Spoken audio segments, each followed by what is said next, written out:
Ow, that's loud. Alright then. Intro screen. Why do I always show the intro screen? I do not know. Picking up where we left off. We were exiting the inner quarters, apparently. Yes. And now we're going to pick up something that we can now acquire since we have that, the soul that lets us walk on water. Yeah. Call it the Jesus soul if you want. I don't know how to pronounce it really. If I read it, in an English fashion, it'd say like undying or something. But I don't know if that's how it's pronounced, so whatever. Anyway, you don't have to come and pick this up, but you might like to. Why? I don't know. If you're the kind of guy who wants to be a cheapo and not buy anything, that's the way I am most of the time, then you want to do this. Except it's filled with mermen, which is a little annoying, but hey, easily dealt with. Hardest part's getting in the room, and they'll walk off the ledge, I think.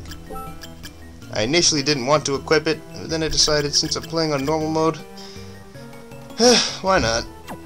Since it's only normal mode. If it was hard mode, I'd keep as much attack as I can. Why? Because that's the way I play hard mode. But this is normal mode. I mean, after all, if it was hard mode, there'd be a weapon I could have in my possession. Yes, a lovely weapon. However, it's not that great anyway. I'm just making stuff up. But it'd be an interesting weapon. It's a little fun to play with, but whatever, there's better. There's always better. I'm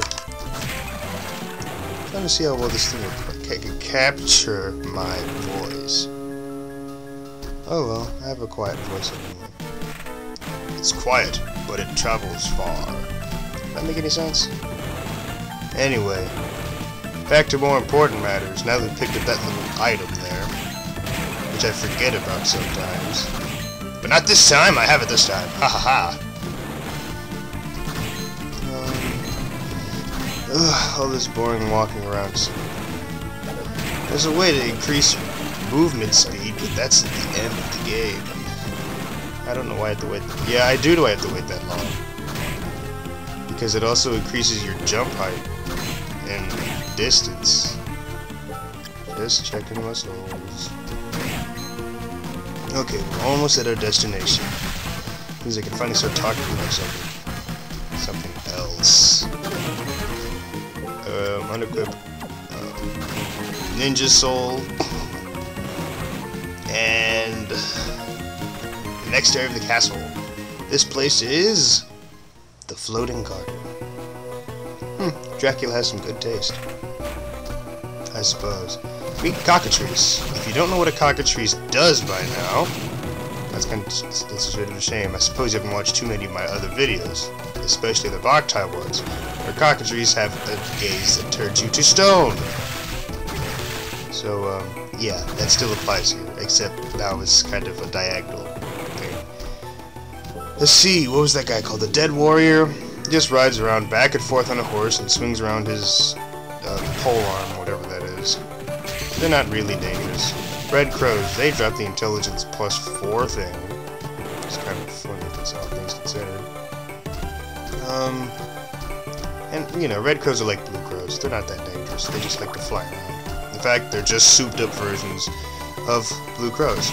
Castle Map 3, for those people who like collecting pieces of the castle map, even though you only get 3 in this game, I think. That would be, or rather this, is the Gorgon. For all you Constitution nuts, you want to get the Gorgon Soul. Why? Because that would be your next Constitution upgrade. Constitution plus 12, I think, actually. I'm trying to remember the first one was. Oh, whatever, can't remember. I think it's plus 12 for the Gorgon. Is it? Oh no, I can't remember now. This is terrible. Anyways. Okay, the little theme here for this Floating Gardens area is this. There's a lot of rooms shaped just like this on the map. A lot of them, I'm not kidding. Oh, and there's a couple souls I picked up off screen. I'm going to demonstrate one of them. And Valkyrie. Amazing soul. A bit costly, but it's light element and it's a powerful attack. Since most enemies are weak against light, it's a good way to get rid of things. Anyway, But most of the rooms in this area, for the gimmick of this place, are shaped like this. And you will go out one door and come out another door. But you won't necessarily be able to go backwards and go where you came from. This is actually the biggest room. It has this thing in it. A mandragora. The actual mandragora itself is the plant. You can kill the skeleton, but that doesn't count as killing the plant, though. So you want to kill the plant before it screams, because then it dies. And, well, it's not a very pleasant thing. The mandragora scream is painful. Surely you knew that about mandragoras. The whole mandrake, mandragora type thing. If you didn't, well now you know. Screaming root. Pull it out, screams, people die.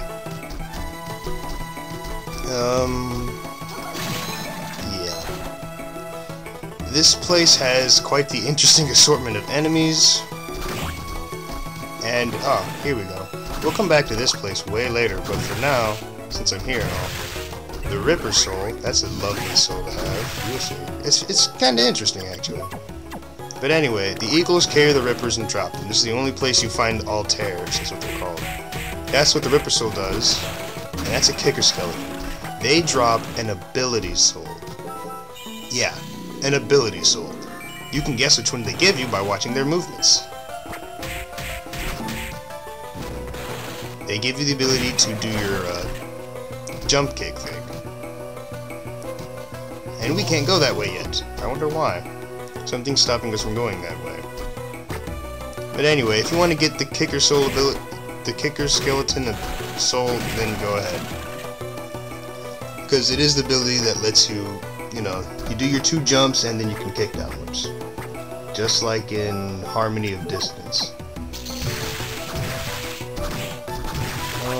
So yeah. I guess I mentioned this one place to get Altairs, and remember this enemy? The Manticore. This is the only place to find the Manticore as well. Yeah. Oh, see, I walked backwards and didn't go back in that one place.